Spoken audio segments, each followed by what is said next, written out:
The first thing the rancher noticed wasn't the girl. It was the silence. Not the peaceful kind that lives in open land, but the heavy, broken silence that settles where people have stopped caring.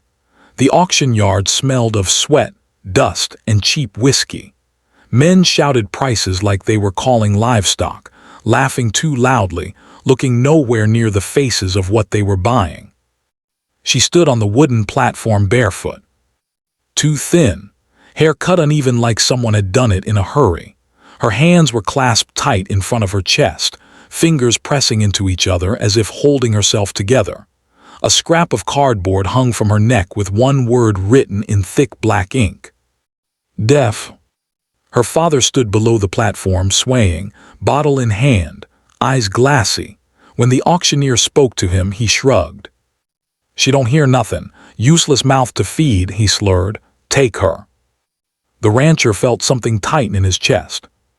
He hadn't planned on stopping at the auction. He hated places like this. But his horse had gone lame, and the town was the only place within a day's ride. He stood at the back, hat low, saying nothing. When the bidding started, no one rushed forward. Men didn't want a girl who couldn't hear commands, couldn't cry out properly, couldn't be controlled the way they liked. The price dropped. $5. Then $3. The rancher stepped forward. "I'll take her," he said. The crowd turned, surprised. Someone laughed. "What you gonna do with a deaf girl, cowboy?" The rancher didn't answer. He simply placed the coins in the auctioneer's palm. The father didn't even look at her when the deal was done. She climbed down from the platform slowly, eyes fixed on the ground. When the rancher offered his coat, she flinched so hard it hurt to watch. He pulled his hand back immediately and instead laid the coat over the fence rail, stepping away to give her space. She took it after a moment, wrapped it around herself. Didn't say a word. The ride to the ranch was long. He walked beside the horse instead of riding, letting her sit in the saddle. Every so often she glanced back at him, watching his mouth when he spoke, even though he wasn't speaking to her. He noticed that. At the ranch, he showed her the cabin, the pump, the barn. He pointed instead of talking, moved slowly, left the door open. When he handed her a bowl of stew, he set it down and stepped back. She ate like someone, afraid the food might disappear if she didn't hurry. That night she slept on a pallet near the fire. He slept outside on the porch. Days passed. She worked without being asked, swept, fed chickens, learned the rhythm of the place quickly. She watched his hands closely when he worked, his face when he spoke to the horses. Sometimes when he spoke softly to himself, her eyes lifted. Focused. Too focused. One evening, a thunderstorm rolled in fast. The sky cracked open with a boom so loud it rattled the windows. The rancher jumped up instinctively. And the girl screamed. Not from surprise. From fear. She covered her ears and dropped to the floor, shaking. The rancher froze. Slowly, carefully, he knelt a few steps away. He didn't touch her, just waited. When the thunder rolled again, she whimpered and whispered something. A word. Clear. Perfect. He heard it. Her eyes flew open when she realized what she'd done. Tears spilled instantly. She shook her head hard, hands fluttering, mouth forming apologies he didn't understand. You can hear, he said quietly. She stared at his lips. Then nodded. Barely. Later, by the fire, she told him the truth in broken words. How her father said she was cursed because she didn't speak as a child. How he told people she was deaf so they wouldn't ask questions. How pretending became safer than explaining.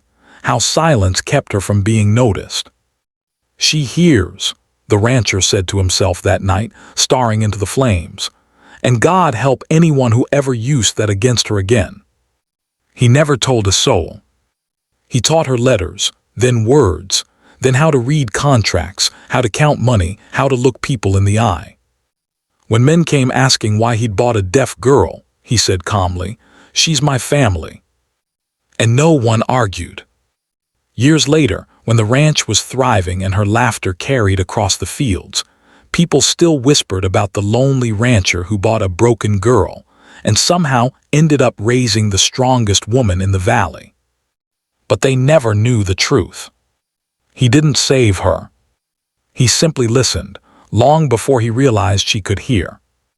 Winter came softer than usual that year, like it was afraid to disturb what had taken root on the ranch.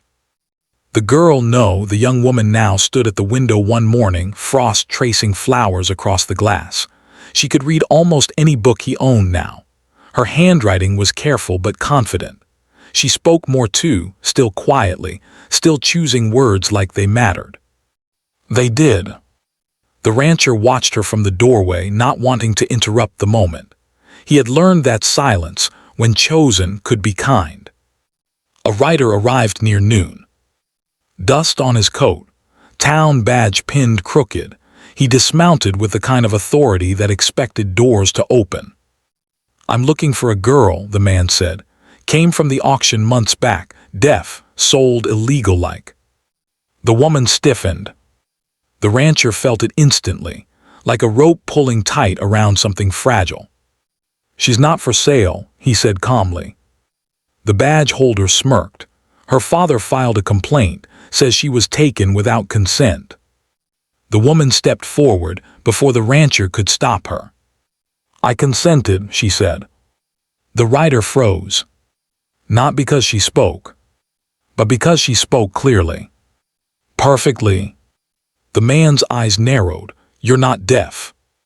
She shook her head. "I never was." Silence stretched between them. The rancher placed himself just slightly in front of her, not blocking her, just reminding the world she wasn't alone. "She's of age," he said. "She works here, she's paid, and she's staying." The rider hesitated. The confidence in her voice, the steadiness in the rancher's stance, it didn't match the story he'd been told. "Town won't like this," he muttered. "She doesn't live in town," the rancher replied. The rider left. That night she didn't sleep. She sat at the table long after the lantern burned low. Finally, she spoke. "He'll come again." "Maybe," the rancher said, "but not alone." She looked at him, eyes shining. "Why did you buy me?" He didn't answer right away. "I didn't buy you," he said finally. "I bought time, you decided the rest." Tears slid down her cheeks, not loud, not messy, just real. Spring brought more than grass. It brought choices. She began riding into town on her own. People stared when she spoke. Some apologized, some didn't, but none dared dismiss her. She opened a small schoolhouse on the edge of the valley, teaching children who struggled, who were ignored, who learned differently.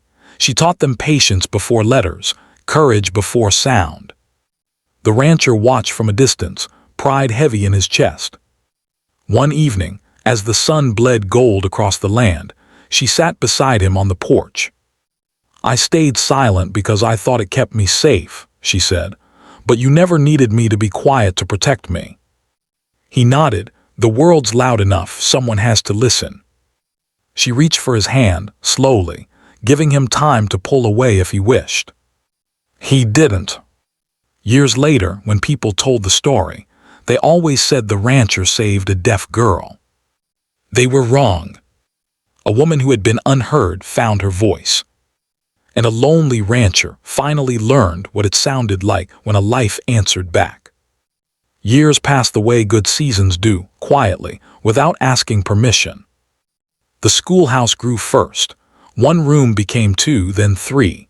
Children came from miles away, some riding bareback, some walking beside wagons at dawn. They came with stutters, with silence, with tempers no one else had time for. She met each of them at the door like they mattered before they ever proved anything. The rancher fixed fences and pretended not to notice how often people said her name with respect now. One afternoon her father came. He was thinner, meaner in a tired way. Drink still rode his breath, but his anger had dulled into something closer to desperation. He stood at the edge of the yard, not daring to cross the line where grass met dirt. "You owe me," he said. She didn't step back.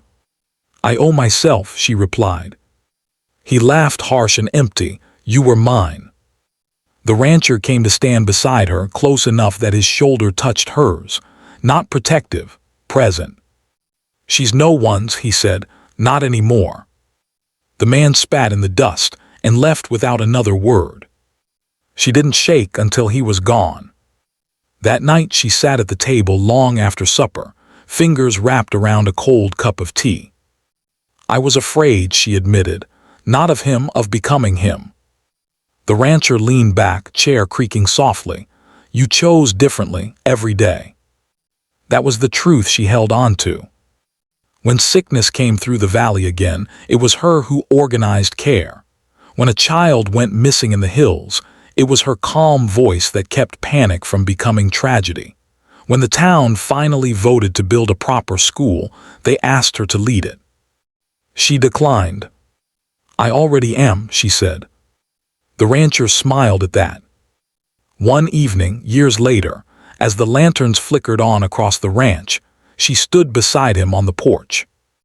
"I hear things now I never noticed before," she said. "Wind, footsteps, fear, hope." He nodded. "Listening changes you." She looked at him then, not with gratitude, not with debt, but with choice. "I'm staying," she said. He answered without hesitation, "So am I."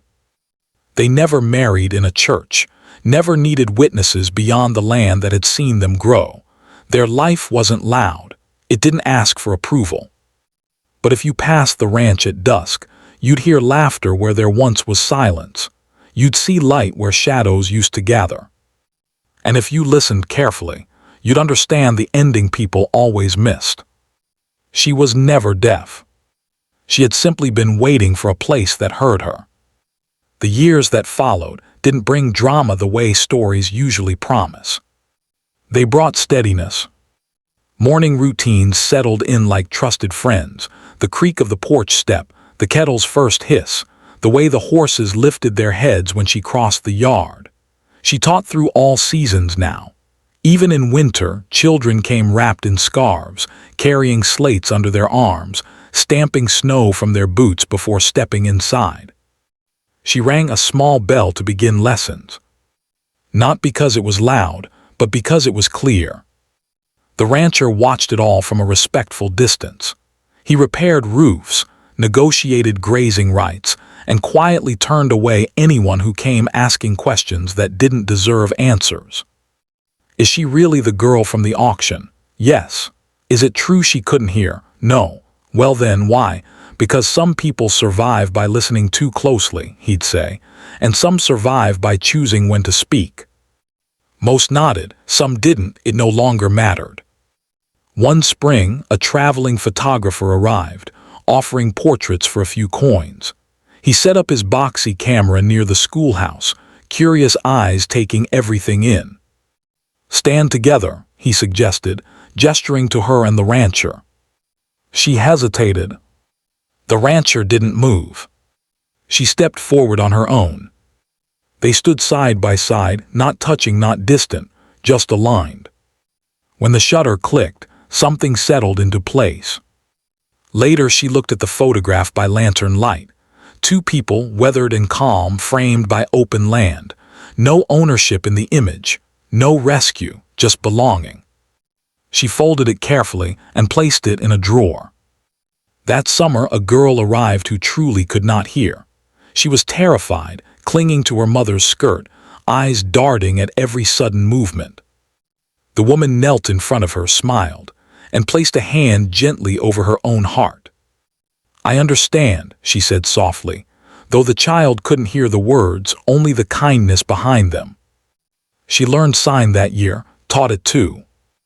The rancher watched her hands move, precise, patient, powerful, and realized something he hadn't known how to name before. This was what healing looked like when it didn't rush. One night, long after the children were grown and gone, they sat on the porch as stars burned clean across the sky.